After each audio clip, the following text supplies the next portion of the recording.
Mitaiza zaza tsy ampy taona voateraka hatramin'ny fahalalana misedra olana teo amin'ny fiarahamonina dia ny mpitsara zaza tsy ampy taona izany no mandefa an'ireo zaza ny hoe misedra olana teo amin'ny fiarahamonina izany a victime na maltraitance izy izany hoe herisetra na ara-tsaina na ara-batana dia rehefa hitan'ny hery eny amin'ny hery ohatra izany hoe fokontany na ny polisy kasiany alena moa izany araka ny teny baiko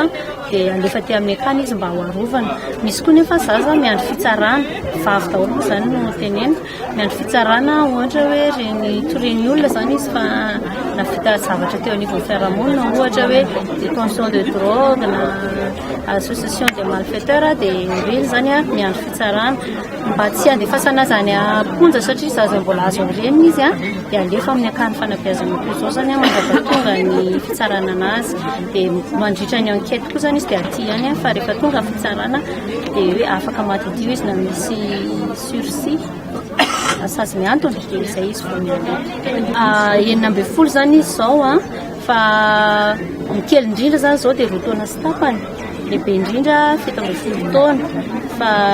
zaza voateraka ohatra zany misy zaza very reny ihany koa dia raisiny akany ihany sy zaza rehetra zany ka hitan'ny mpitsara zaza tsy ampy taona fa tokony arovana amin'ny toerana toy izao dia raisiny daholo fa izany hoe vavy ihany anefa raha ohatra izy hoe abazazy no filazana azy tena mbola kely izy fa lahy dia miaraka amin'ny reniny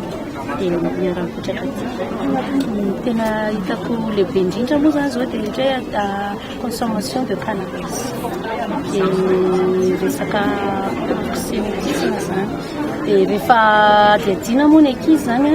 dia tsy sitrapony manao an'ilay izy fa eny an-dalana izy dia tsisy atao izy fain'olona mangataka koa ny zanany dia izay omen'olona azy eo zany dia raisiny daholo. Ny akany moa zany ny mpitantana no mitady izay fomba rehetra hampandeha ny akany araka ny tenena teo moa hoe misy resaka frais de garde zany izay antahantanan'ny ministry fitsarana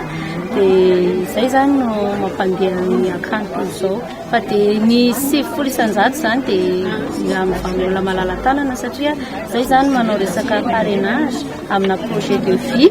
dia projet de vie zany manomboka ato izy mandra-pivoaka ny tanànany ary izy ka hitanay mbola tokony tohizana ny fanampiana anazy dia tohizana